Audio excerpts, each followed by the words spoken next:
Welcome back to Say It Is with Brandon and Tyler. I'm going solo for this one because we need to catch up on episodes. So, what are we going over? Well, there's more baseball stuff. This season's already becoming interesting, funny enough, and it's only the end of April. Season's still young. There's a lot of games left. It's been a freaking month. But, so like, recently, Boston was like, hey, let's fire like 6 of our coaching staff. So they fired Alex Cora, which is an unpopular move. They fired Jason Varitek, who also is an unpopular move since he helped win, like the franchise win their first championship in 86 years. Like back in the early 2000s, early mid 2000s, something like that. That's a giant mess. They don't have any leadership left after losing Bregman. They have a bunch of young guys who need veteran leadership to help guide them. Now, obviously, in my roster construction pieces, if you've read them on Substack, is you don't want to have like aging veterans. Well, that's not always necessarily the case because you can have aging veterans on the bench. You can have them DH. Or you can have them be in the starting lineup in the field, especially if they're Hall of Famers. The DHs are like solid players who probably shouldn't be in the field anymore or are injury prone, and we're going to be Hall of Famers before a series of injuries. Now they're just going to miss it because of injuries, right? So they need veteran leadership, clearly. Obviously, you can also get veteran leadership via pitching, but no one from the pitching staff, from my understanding, is stepping into that leadership role. So they kind of need that veteran bat to help guide the hitters who can either play like a very good DH or be out in the field, etc., etc. They have a bunch of really nice pieces, but they're just young and they don't have like anyone from their 2018 championship team on like there anymore. Again, they fired 6 of the coaches. They don't have really any of the players from that team left.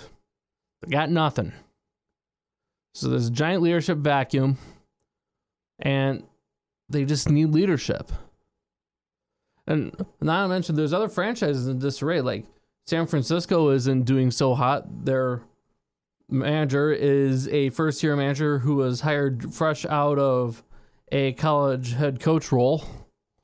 And he's trying to treat it like a college team. It doesn't exactly work at the highest professional level. That might work at like a minor league level where the players are a lot younger, but it's not working at the major league level as of right now. So they're just a giant mess. You have a fight that happened like a couple weeks ago between Atlanta and some other franchise. I think it was the Angels, where there was a fight that broke out, and there was a trend where they would have, like, one of the guys would have a baseball in their hand while hitting the other player when a fight broke out. And there's been multiple fights. Milwaukee goes on a 5-game winning streak after getting a fight with Toronto, but they also lost 5 in a row after they got in their fight with Boston. Pittsburgh is leading the NL Central. So and then NL Central is like having everyone with a 500 record or better as of the end of April at the time of recording. And the AL East, which was expected to be a bloodbath, isn't so much of a bloodbath because of Boston. So, like, what the hell's going on? Like, no. And of course, you have Milwaukee getting some of their hitters back from injury, like Vaughn. Going back soon, Churio, Yelich, guys like that who would actually bolster that lineup quite a bit. Jory Ortiz isn't performing. He has probably about a month left before they either bench him or trade him away or DFA him. It all depends on how ready Jet Williams or Cooper Pratt is to take over. Rengifo's starting to help try to produce, I guess. But they have 2 of the same role hitter, being Rengifo and David Hamilton. And They got rid of their fourth outfielder in Luis Matos, which I suppose makes sense with Churio coming back. But let's say what happens if Lockridge no longer performs and they're going to need another corner outfield. You might as well trade like a Jake Bowers and or a Jory Ortiz to Colorado for Jordan Beck, because it'd be a mildly even trade. And then they would just move whoever's at shortstop in Colorado over, or have Joey over at third over at Colorado. Either way, it would probably work. And Colorado gets some more veteran leadership. They have a platinum glove grade player in the infield, and Joey's offense would probably improve because it is Colorado, and we know that there's players who can't hit outside of Colorado. Like, let's look at Ryan McMahon before he's traded to the Yankees. He could only perform in Colorado. But if you look at his numbers by just looking at Baseball Reference, you can see all of his splits from when he's like away from Colorado and how he performed like outside. Or you can just, there's other websites you can look up for the same information. And then you have a more of a contact hitter variant, Ben Williamson, who during the offseason got traded from Seattle to Tampa in a 3-team trade, which landed Seattle Donovan, which was absolutely brilliant move. So let's take a look at the current standings. Just got to go pull them up quick. So the AL East right now goes the Yankees at 18-10, Tampa's at 16-11, Baltimore is 13-15, Toronto 12-15, Boston is sitting at 11-17. Now, when I brought up Alex Cora, he got canned after Boston won by like 11 or 12. So that's like a bad timing for just letting him go. Now let's move on to the AL Central. Cleveland is 15-14, same thing with Detroit. Minnesota is on a 5-game losing streak and is 12-16. The White Sox are 11-17, same thing with Kansas City. The White Sox, they're doing something right there. They got what their fan base and their ball club is calling the Mash Brothers, and Montgomery and Murakami. I say they're more of like 2.5 hitters. They have and then Miguel Vargas should probably get moved to DH, and they still need trade away Benintendi and a package to probably the Yankees to see if they can free up Jason Dominguez from just being stuck there, so that way he has runway. Probably be a pretty good idea. Again, article written on that on my Substack. In the AL West, the Athletics are at a 15-13 record. Now, they play in a minor league ballpark currently, and as a result, their pitching staff is just doing worse at home, and they're doing better on the road, and their offense is just absolutely amazing. So always the question is, once again, who the hell is pitching in Oakland / the homeless A / Sacramento or Vegas, wherever you want to call them currently, because their stadium in Vegas isn't finished yet. The Rangers at 14-14. Seattle's heating up. They're at 14-15. The Angels suck. They're at 12-17. Houston is an absolute mess. Like, their entire pitching staff is injured, or their good hitters, they're not hitters, but their good pitchers are injured. They have the best, like one of the best offenses, but they just can't pitch. So they're at 11-18. And over the NL side, Atlanta, which that team is made of glass. Again, they'll either win 100+ games or they'll win like 77 games because of injuries. Their record now is 20-9. No, I haven't seen any major injuries on them, and so they're just performing like they're completely healthy, which was understandable. The Marlins are at 13-15. The Nationals are 13-16. They suck. Philly is aging out of existence, and their record's 9-19. And the Mets suck. Talk about a franchise in disarray.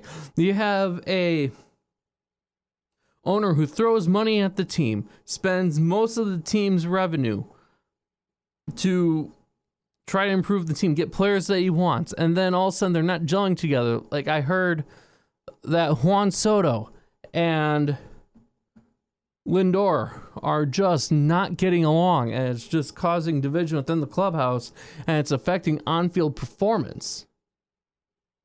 And the NL Central, as I said, everyone's at like 500 or better. So Cincinnati's at 18-10, which they're overperforming, especially with the injuries they have right now. The Cubs are at 17-11. Their offense is streaky. They're a good team. Their offense is extremely streaky. Pittsburgh is at 16-12. Milwaukee is at 14-13, and same thing with St. Louis. Like, that's more of a bloodbath, as I said, than the AL East. And the AL East was supposed to be the bloodbath division. And the NL West is still LA the show. Like, the Dodgers don't care about the regular season. All they care is like, hey, can we get to like 92, 93 wins, just get into the playoffs, turn on the switch, and just win the whole thing because of all the amount of Hall of Famers we have. Plus, we got like $2 billion in deferred payments. Yeah, LA, we love that. They need to reform the revenue sharing, and they need to police on how much contracts can be deferred. Like, having a small amount deferred is fine. All the leagues do it, but 90%, that's Ohtani's contracts, like absolutely ridiculous. San Diego is at 18-9. They're very top heavy. They don't have a farm system. Arizona is 15-12. San Francisco's at 13-15. Colorado's at 13-16. Colorado is a bad team. And I think it was something like the Mets or some other franchise that lost a doubleheader to them. Man, that has to suck. That's like complete embarrassment. That is just no bueno. Like, no good. Like, it's an interesting season. Y'all should, who are not watching or following, should probably read the articles and watch some innings here and there and listen to games to just see what's going on, because, like, it's chaos at the moment. Of course, it's early in the season. A lot of stats don't matter as much, although, yes, they still matter and they still count because it is a regular season now. And all that stuff matters when it gets closer to Memorial Day. But still. Anyways, I do have a concert coming up on May 17th with the Sun Prairie Community Band. If it is recorded or streamed, I will be able to grab select pieces and move those pieces over to their specific playlist on the podcast YouTube channel. And if not, then it won't be there, but it's a free concert at Central Heights Middle School Auditorium. Some of the pieces we are doing is highlights from the Jurassic Park soundtrack. We got Prelude, Siciliano and Rano from Malcolm Arnold. We got a few other things. We were doing a circus march. We got Hogan's Heroes, which is a pretty easy arrangement. It, quite frankly, bores me personally, but if the audience likes it, the audience likes it. You know what I mean? Otherwise, you can email us at letschatbt@gmail.com. You can find us on Twitter and Facebook. We do have an Instagram page, which is uploaded every once in a blue moon. Not a whole ton, let's be real. Obviously, subscribe on YouTube. Give us the 5-star ratings, 4-star ratings to get more traction to the podcast. It'll be very much appreciated. You can listen to us on Spotify, Apple, iHeart, and Substack. You have my Substack writings. There's a lot of places where you can check out our content. Tyler live streams periodically. He hasn't done that in a while. I write sometimes. I got my concerts. I got the trombone choir. You got a bunch of ways to interact with and enjoy the content that is put out. We would love to have some interactions. We do have a Discord that is currently not in use. And then for Facebook, we have the community group that no one does anything with. And then you have the notifications or announcement page, which is the main Facebook page. So please check out all of that. And next episode, Tyler will be back on. Until next time.